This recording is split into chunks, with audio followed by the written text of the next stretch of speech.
ታላቋ ኢራን በዛሬው ዕለት ሰላዩን ማግኘቷን አስታውቃለች።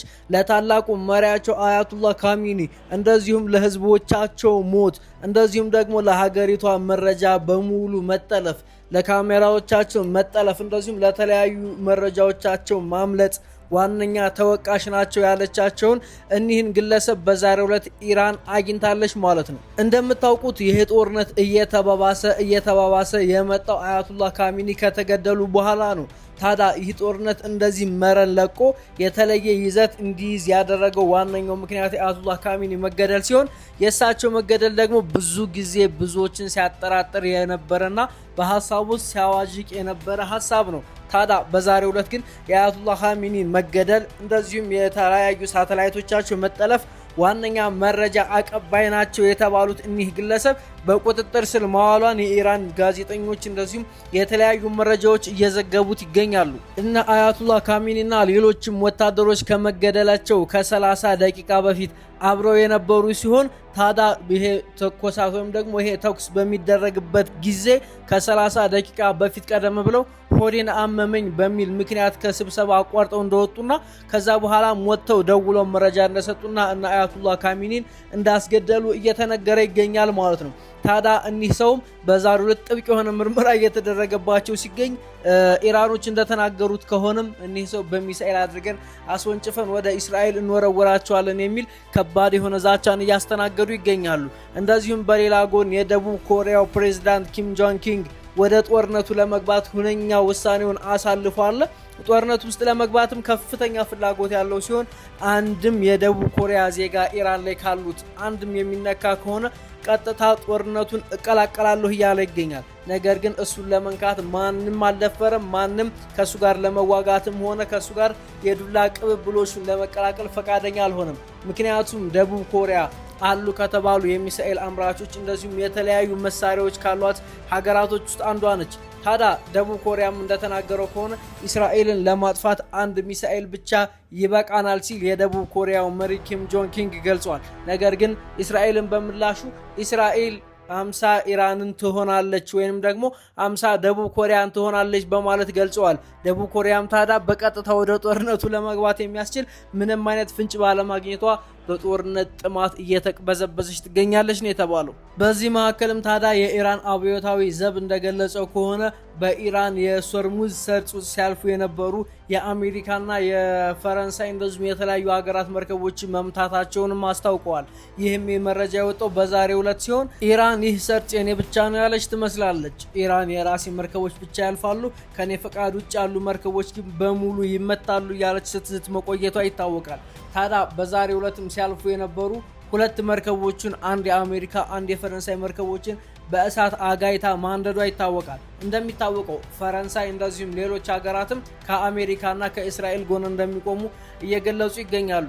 በተቃራኒው የቡርኪና ፋሶ መሪ ኢብራሂም ትራኦሬ ደግሞ አሜሪካ እስከዛሬ ድረስ በአምባገነንነት ስትገራ ወይም ደግሞ ስትመራ የነበረበት ጊዜ አልፏል፣ ካሁን በኋላ እኛም ከኢራን ጎን ነን፣ ካስፈለገ ማንኛውም ወታደራዊ ድጋፍ እናደርጋለን ሲሉ ኢብራሂም ትራኦሬ ከኢራን ጎን መሆናቸውን ገልጸዋል። እንደዚሁም የኢትዮጵያ እስልምና ጉዳዮች ጠቅላይ ምክር ቤት ባሳለፈው መረጃ መሰረት እኛም ከኢራን ጎን ነን ሲሉ ተደምጠዋል። ህዝበ ሙስሊሙ በሙሉ ከኢራን ጎን ሊቆም ይገባል፣ እኛም ከኢራን ጎን እንቆማለን ሲል የኢትዮጵያ እስልምና ጉዳዮች ጠቅላይ ምክር ቤት እየገለጸ ይገኛል። ታዲያ ይህ ጦርነት ወዴት እያመራ ይመስላችኋል? ወደ ሶስተኛው የዓለም ጦርነት ወይንስ ማቆሚያ ወደሌለው የሰው ልጅ እልቀት? ዶናልድ ትራምፕ ጦርነቱን በአጭር ጊዜ ውስጥ እናጠናቅቀዋለን፣ ከአንድ ወር ባልሞላ ጊዜ ውስጥ የኢራንን የበታችነት የኛን የበላይነት እናሳያለን እያሉ ቢሆንም ነገር ግን ሁኔታዎች እንደዛ አይመስሉም። ዶናልድ ትራምፕ በጠና መታመማቸውም እየተገለጸ ይገኛል። አንገታቸው ላይ በነበረው ቁስል ምክንያት ወደ ካንሰር ተቀይሮ ከባድ የሆነ ህመም ውስጥ እየተሰቃዩ እንደሚገኝ ሲገለጽ፣ ነገር ግን ኢራን ከዚሁ በበለጠና በተጠናከረ መልኩ ጦርነቱን እንቀጥላለን ስትል ገልጻለች። ኢራን እንዳስታወቀችው ከሆነም እስካሁን ስንጠቀማቸው የነበሩ መሳሪያዎች በሙሉ መጋዘን ውስጥ የተቀመጡ የተበላሹና ምንም የማይጠቅሙ መሳሪያዎችን ስንጠቀም የቆየ ነው። ከአሁን በኋላ ግን ዓለም አይቶት የማያውቀውን ሰምቶት የማያውቀውን ሽታውን እንኳን አይቶት የማያውቀውን ሚሳኤሎችን እንጠቀማለን ስትል ዛቻዋን መርጣለች።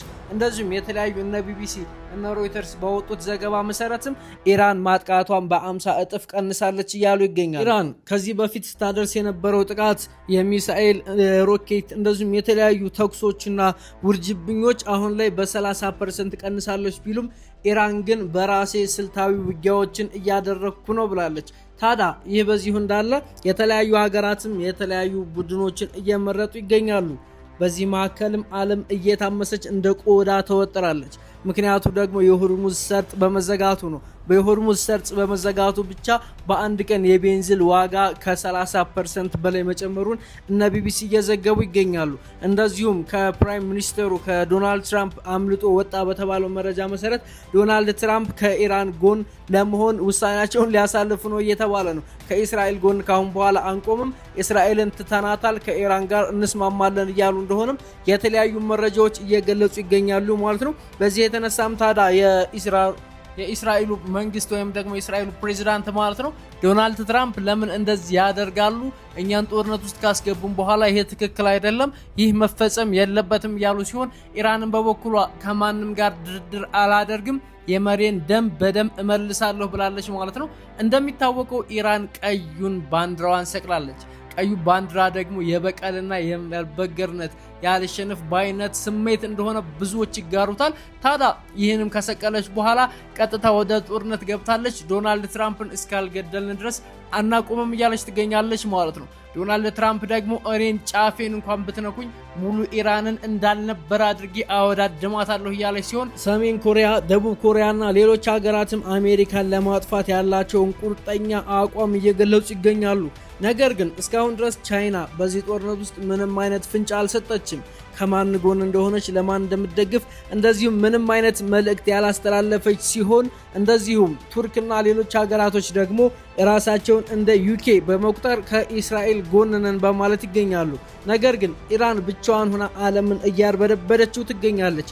አንድ ብቻዋን ሆና ዓለምን ያንቀጠቀጠች ጀግናዋና ደፋሯ ሀገር ተብሎ በታሪክ ገጽ ላይ በደማቁ ስም ሲጻፍ በቁጥር አንድነት ኢራን ትገኛለች ማለት ነው። ታዲያ ለዚህ ሁሉ ድፍረት፣ ለዚህ ሁሉ ወኔ፣ ለዚህ ሁሉ ብቻን አልበገር ባይነት ማን አይዞሽ አላት ይመስላችኋል? ኢራን በራሷ ብዙ መሳሪያዎችን በማምረት በመታጠቅ እንደዚሁም ለተለያዩ ጎረቤት ሀገራትን በማበደር ታዋቂ የሆነች ሀገር ስትሆን አሁን ላይ ታዲያ ከሀያላን ጋር እየተጋጨች ነው። ከእስራኤል፣ ከአሜሪካ እንደዚሁም ደግሞ ከፈረንሳይ ከተለያዩ ዩኬ ሀገራት ጋር ብቻዋን ሆና ጦርነቱን ተያይዘዋለች። ነገር ግን እስራኤል በዚህ ጦርነት ውስጥ ብዙ ጉዳት እየደረሰባት እንደሆነም ይገለጻል። እስራኤል ከነበራት የማጥቃት አቅም በ50% ቀንሳለች። ኢራን ደግሞ በ30% ቀንሳለች ነው የተባለው። አሜሪካ ደግሞ ዛሬ ባወጣችው መረጃ መሰረት አንድ የሰማይ በራሪ ድሮን መትቼ ጥያለሁ ብትልም ነገር ግን ይህ መረጃ ከእውነት የራቀና እንደዚሁም የተሳለው 3D ስዕል እንደሆነ ብዙዎች እየሳቁባት ይገኛሉ ማለት ነው። ይህ ጦርነት መጨረሻው ምን ይሆናል፣ ማንስ ምን ያደርጋል የሚለውን እስከ መጨረሻው ድረስ የምናይ ይሆናል ማለት ነው። የአዳዲስ መረጃዎች እንደወጡ እንዲደርሳችሁ ዩቲዩባችንን ሰብስክራይብ ማድረግ አይረሳ። መልካም ቀን ይሁንላችሁ።